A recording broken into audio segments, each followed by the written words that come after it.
Do you think they are personally attacking me in the way I play the game? Vote down below. This is another crazy post. We did all these videos about the Mythic Plus changes, but you know what, guys? I just hate them, honestly, and now it's going to make it even worse.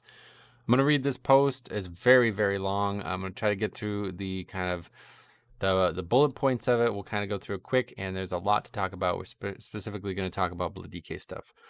With the introduction of Dragonflight talent systems and season over season changes, tanks in WoW have become extremely durable relative to non-tank characters. Their active defense can mitigate high percentage of incoming damage and have strong self-healing. Today, in the hardest content in the game, many tanks can sustain themselves without much assistance from healers.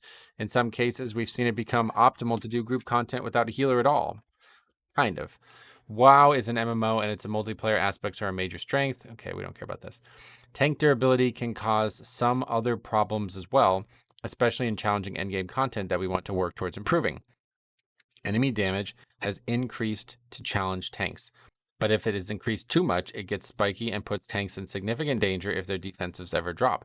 This can lead to tanks getting killed rapidly, seemingly out of nowhere.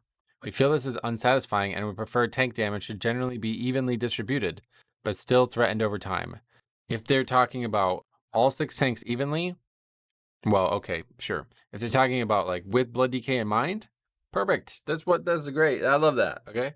If tanks are not threatened enough, then the most challenging part of endgame content can be keeping DPS and healers alive, often against high burst damage. Making tank survival a more involving element of group gameplay could give us some freedom to ease up on the threat to other group members. Okay. To address the above, we're making reductions to tank durability and self-healing. This will allow us to smooth out the damage tanks and parties take while retaining the challenge of keeping them alive over time. Tanks will take more damage overall, but shouldn't die significantly more often. It's just hard to like understand what they mean when they say this, because like if you look at like a Prot Warrior versus a Blood DK, like I don't get it. To increase the overall damage tanks take and their reliance on healers, we're primarily increasing the percentage of damage they take after mitigation from steady damage sources like physical attacks. We're making fewer reductions to each class's defenses against burst damage or other threats that are currently most likely to be lethal to them. Encounters will be tuned with this in mind, so the character or tank damage changes, but the lethality of it does not significantly increase. So again, if we're looking at it from just a Blood DK perspective, I don't know that I ever die from sustained damage. Like it's never like maybe once a week, maybe not even. So this is potentially going to be a huge change for them, right? Like theoretically, tank damage intake should be steady and not too fast. Okay, I just don't want to read this whole thing because it's going to be like a 50-minute video. But yes, I agree with the bullet points, right? That could be great. Well, I guess we'll try to read it. One of the goals of these changes is smooth out the rate tank damage takes to reduce surprise spiky deaths. Yes, agreed. Tank busters will still create challenging moments that reward tanks for planning and smart use of cooldowns, of course. Tanks will still have strong answers to threats or periods of danger, but less sustained self-healing. Tanks should have autonomy over their own survival and will have cooldowns or emergency self-healing like renewal or impending victory. So the fact that they're talking about Bear and Warrior in this case, it's like, okay, good to hear, you know? But the healing of continuous effects like Alun's favorite or Indomitable are reduced, so tanks must have more of a partnership with healers. So again, specifically talking about Bear and Warrior, the tanks that obviously need to rely on healers anyway, maybe they're saying that those tanks have gotten too far out of control, and that's what they want to fix. But it's like really, because the tanks do not operate the same way. So when you're making these comments, it means something very, very different to both types of tanks, right? Healer gameplay should not be dominated by tank healing. Sorry. It was my freaking sub sound. It was my whatever, like my join sound for 6 years now. Sorry guys. I did it. I guess it's my bad. Healers play a critical role, and keeping tanks alive is definitely not part of what they bring to the table when they play with Blood DK. However, healers contribute to the group's success in many ways, especially in dungeons. Is that how you spell it? They sustain the group, dispel harmful effects, and respond to burst damage, all while fucking complaining about everything that happens in the dungeon. Tank healing should not demand so much that it interferes with their role. Would you say that's interfering? Anyway, it may take some iteration to get the balance right on this, where healers feel essential to tank survivals, but with their attention not overly demanded by it. Yeah, it's gonna take a lot of iteration. Cause like you can't do this. Like it's already good. Like it's not great maybe, but it's good. Like tanks should be able to interact with the tank and then focus on other things. It shouldn't be like 75% of your globals are going to the tank like it used to be. Like in Classic, if you go back to like way early days, healing the tank in a dungeon was like 90% of your globals. There wasn't any damage done to the group. So the group didn't do anything. And that's not challenging. You know what I mean? That's not fun for the healer. It's not fun for the tank. And it's not fun for the DPS. So they actually have it good where like it's a way better amount of the healing is not going to the tank now. That's better in my eyes. But they don't seem to agree with that. And now it's going to depend on how overboard they've gone with it. Tank gameplay should, thank you for clarifying this, by the way. Tank gameplay should not require actions like kiting to survive. We're happy that more players are enjoying playing tanks with their friends and in pickup groups. Oh, wow, they actually said the words like they know it exists. There are lots of demands on tanks, such as learning Mythic Plus routes, leading groups, and knowing what trash abilities are particularly dangerous. The gameplay of standing toe-to-toe with groups of enemies and the tactics you've learned to survive should continue to be effective. So, your feedback. We're excited to get a hold of these changes and share your feedback on playing with them. Because there are so many factors to tanking, the most valuable feedback will be descriptions of your experience playing with them. What does it feel like to play with the changes? And what's different for you and your allies? Here are some questions to give you ideas of things you could share. How durable do you feel before and after the changes? What makes you feel that difference? In what ways did you change how you play? How did it change your builds? And what scenarios were you getting into trouble? And for healers, how much more of your attention went to the tanks compared to before? We'd also love it if you could share what content you played and its difficulty level. What difficult level you and your friends normally clear, and what your experience level of the class. So, right out of the gate, you might think like, all right, you give feedback on this, right? I can't give feedback on this. You haven't baselined our content yet. We're still doing dungeons on the beta that are wildly different tuning-wise. Like, are they gonna fix this or not? Like, how many more weeks are we waiting for some of this stuff, dude? The dungeons are insanely like different in terms of difficulty right now. You have like that first boss of that Stone Vault dungeon. I mean, that's I can't do it. I'm sorry. Like this is the problem with testing, and this is the problem with I'm not even really sure how you fix it, to be honest. They want to make a change. They want me to say how durable do I feel before and after the changes. I can't tell you, dude, because I don't know how difficult the content's meant to be, primarily because you can't figure out how to make scaling work on a testing environment. Like we have keys, like a 5 is harder than a 10 because you're scaled to a ridiculously low item level for 5, but a 10, you're scaled to a proper item level. So it's like just no way to test it. Like I would have to have done hundreds of keys at all these different levels on the beta for me to give you my thoughts on this and give you actual numbers to back it up. So how did it change your builds? It's probably going to change everything. Like it's probably going to be super different. But because we don't have a baseline from what's normal from the beta, because things are in such a state of flux and if they are supposed to be this way, then a state of imbalance, it's impossible for me to give you a before and after confidently. But anyway, let's talk about this because this is, okay. In War Within, all character stamina has been increased by 60% as part of an overall adjustment to the pace of healing gameplay. Did this happen already? This increases the relative value of abilities that heal a percentage of a character's maximum health, and many of these ability changes are to counteract that relative change. For instance, the percentage health that Frenzied Regen restores has been reduced by about a third, but the amount of healing it restores is the same. So I don't has this happened already? I don't actually know. You guys tell me, but I think a lot of this is very confusing to me because I don't know some of these small parts of this, okay? So look at this. Okay, there's a blurb about every tank, okay? But here's what Blood DK says. We're going to read the blurb from every tank, but I'm going to read everything about Blood DK here. Death Strike is a powerful ability that allows Blood Death Knights to mitigate a percentage of any form of damage taken in the last 5 seconds. Thanks for letting me know. In a way, Death Strike works like a retroactive shield block. It's well said. Instead of reducing damage up front, it mitigates the damage you took from a hit by healing you. This is just like, could I just like copy and paste? If everybody asks, like, why do you like Blood Death Knight? I'll just copy and paste this, huh? If used in succession, Death Strike can affect a single hit multiple times, which would be comparable to blocking a hit, then going back in time and blocking it again. In some cases, restoring yourself to higher health than when you started. In all cases. Do you know how versatility works? You made the stat. In the War Within, we're changing Death Strike to only heal the Death Knight for a percentage of damage taken from a given damage event once. What? To make it scale more like other tank mitigation mechanics. We're also reducing runic power generation somewhat. Oh, perfect. And reducing some of the mitigation Death Knights get from high uptime cooldowns like Enfeeble and Dancing Rune Weapon. Did you really put these on this? Like, these are not even remotely the same. Anyway, but increasing armor from Bone Shield. Okay. Overall, Death Knight should take damage more smoothly, and they will remain one of the strongest tanks for encounters with high magic or periodic damage. So that's great to hear. They at least recognize that. When you tell me what Death Strike does, like I've never played the spec, it really scares me. It really makes me think you're trying to change the entire spec from the ground up, or you think I've never played the video game before.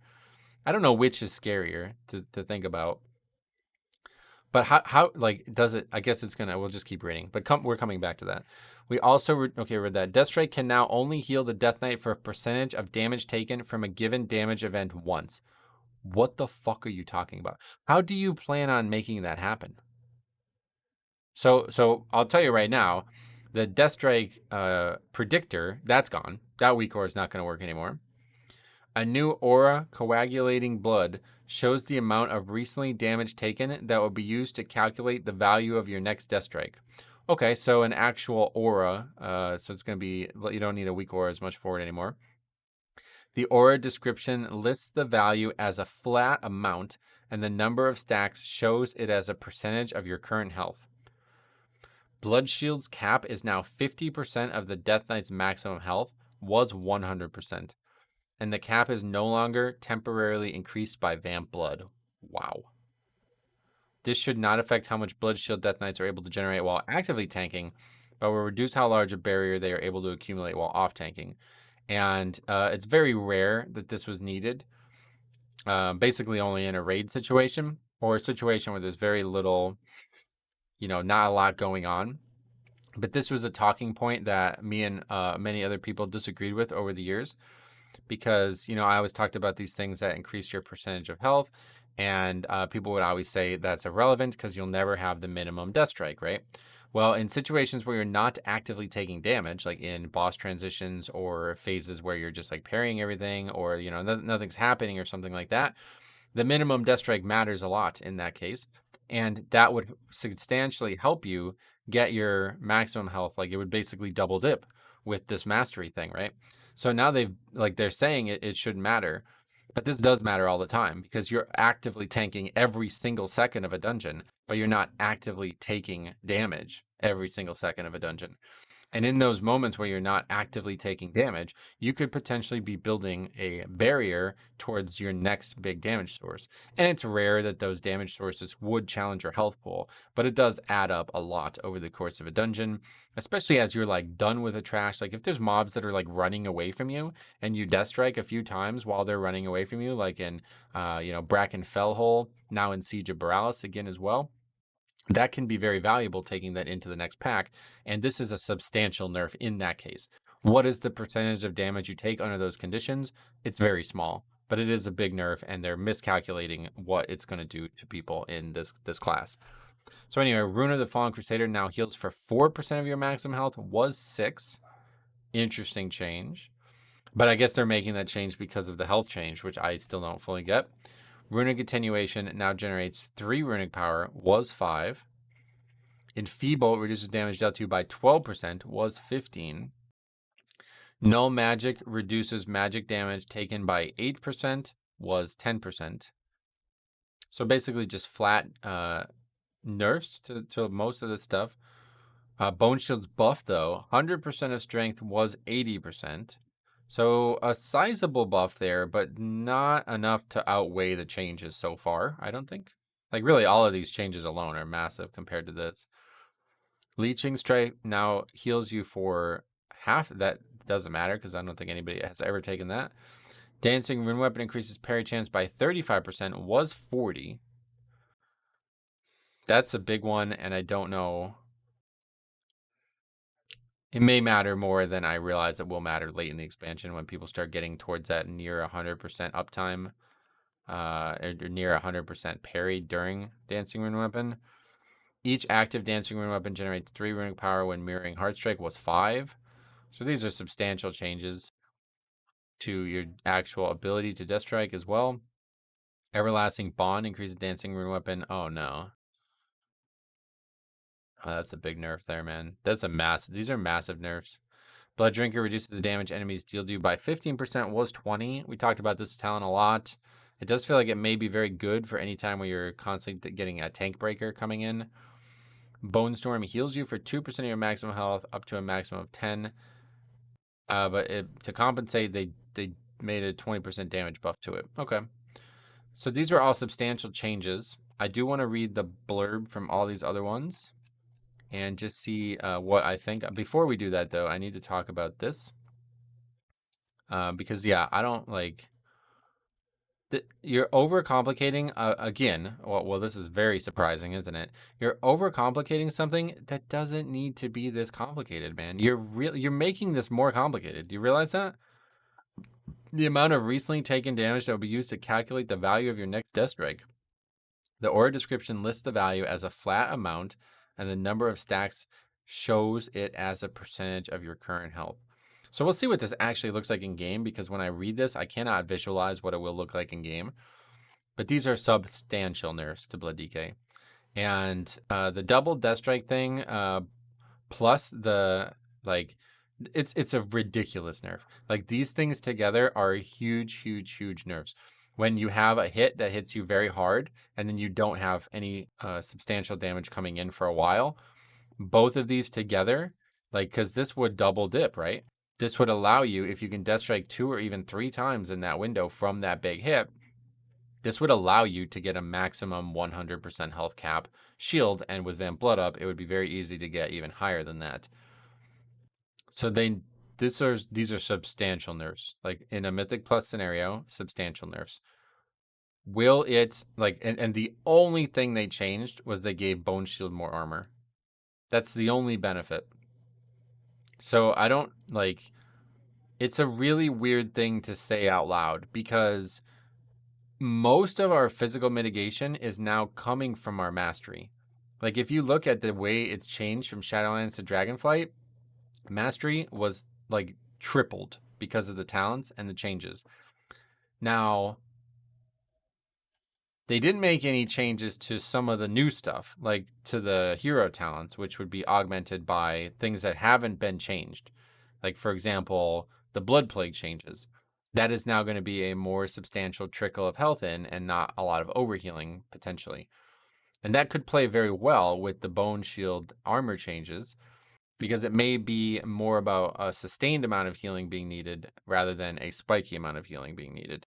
So on paper, I want to say I'm optimistic about this, because it sounds like if what they're saying up here is true, it should be easier to not get one shot as a Blood Death Knight. But it does sound like it's going to be harder to play the spec very well now, because all of these nerfs to healing, and again, I don't know what, like, some of these are in relationship to, all of these nerfs to healing are going to mean that the spec has a lot more potential problems healing itself up, and they still are not going to be able to get a lot of healing from a healer. Like, they're not doing anything about that. Healers at the moment don't heal for a lot on the beta, and they don't, I mean, there's nothing here addressing that, and Blood DK still has an enormous amount of health, right? Like, what is the change here? How do we benefit from this? It's just a flat nerf from what I could tell. This one sticks out in my mind too, by the way. What is this dichotomy here? They did not affect Gargoyle, Stone Skin Gargoyle. Is Stone Skin Gargoyle now better? Rune of Fallen Crusader obviously is very good because it gives you stamina, or because it gives you strength as well. And the heal is not that big of a deal usually. I mean, it helps, I guess, but it's usually incidental. So now, they nerfed the heal, but if we have more health and more armor, more strength, right? Does Bone Shield, I don't know. Probably not. It's probably still. I just would really like to not use Fallen Crusader every single hour of every day. Anyway, like Death Strikes for Death Knights, this is for Demon Hunter. Soul Fragments give Demon Hunter strong recovery against any type of damage as well as strong self-healing. Because Demon Hunters consume Soul Fragments steadily, we're not changing the rules for how often they can affect a damage event. Oh, cool. We're increasing Vengeance's overall damage taken by weakening the damage reduction of talents like Void Reaver and Illuminated Sigils while keeping the power of core abilities like Soul Fragments and Demon Spikes. They will continue to be one of the stronger tank classes at self-healing and surviving magic damage. Will they be the strongest? Because it sounds like you're nerfing Blood Decay and you're like, yeah, Vengeance is fine, actually. The difference is they don't get the double dipping from the Mastery and all of that. So yeah, that's bad. But I don't know that it really matters. It's just too much up to tuning. They can make these philosophical changes, but it's too hard to say until you see the tuning. So I don't know. I think Vengeance might actually become a better self-healing tank than Blood. I mean, I don't know what any of these things are. I could read them out loud, but I don't even know what they are. But they basically doesn't look like they nerfed their self-healing whatsoever. Maybe Soul Cleave. I don't know what any of this stuff is. Guardian Druid with high armor and Iron for uptime. Druid should be one of the best tanks at surviving physical damage. They already are. Why are they saying these stupid things like this? Bro, that's already how it works. Why are you saying this? Is it like trying to confuse people into thinking that something is changing? We're slightly increasing the damage they take from all types of damage and balancing the power of their self-healing. We're also reducing the durations of some of their cooldowns to make timing their use more important. All right. I mean, I don't Guardian and Prot Warrior are like the weird situation here in my eyes because I don't know what this means for them. I really don't. Considering the changes, there's did they ever have spike one shots? Did Guardian Druid and Prot Warrior have trouble with spike one shots? If they're saying that and they're expecting that to apply equally to all 6 tanks, it just doesn't, right? I mean, unless I'm way off, you guys let me know. I don't know. Brewman. Okay, let's go to Prot Warrior. Warriors are the strongest tank against physical damage. So they're actually straight out saying that out loud. Though they can be vulnerable to magic or periodic damage. I mean, that's how Bear works too, right? In this round of changes, we're increasing their damage taken across the board by reducing the power of defensive stance. Just isn't that the thing that nobody ever uses? Warriors also have some strong heals that scale with their maximum health, like Indomitable and Impending Victory. So we are reducing the power of those abilities to compensate for the 60% increase to stamina. I have been playing a little bit, but I still don't really know a lot about this spec. Disrupting Shout cooldown increased in 90 seconds? That's a pretty big nerf, isn't it? Shield Wall reduces Shield Wall's cooldown by 60 seconds, was 30 seconds. Huh.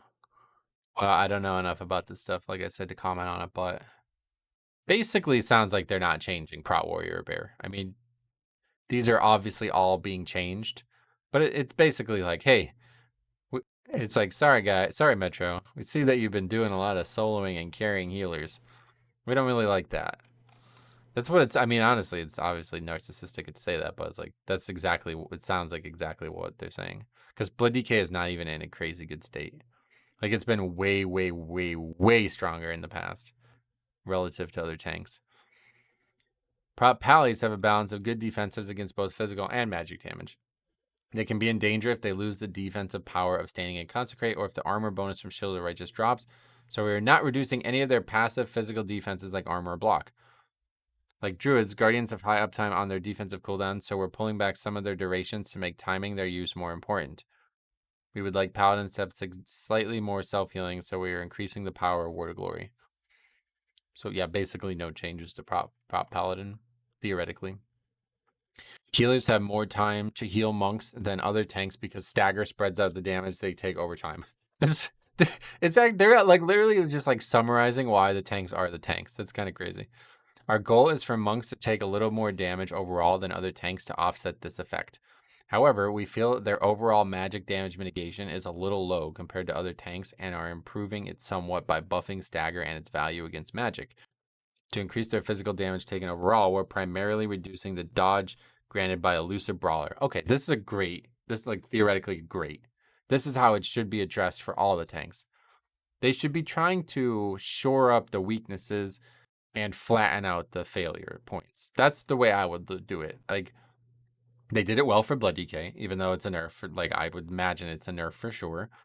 And it sounds like they're going to do it great for Brewmaster. But again, I don't know a ton about Brewmaster. But when they say we feel like their overall magic mitigation is low and improving it somewhat by buffing stagger and its value against magic, but to compensate for that, we're going to make them dodge less. That's like, oh, great. You understand the problem. Like, that's perfect.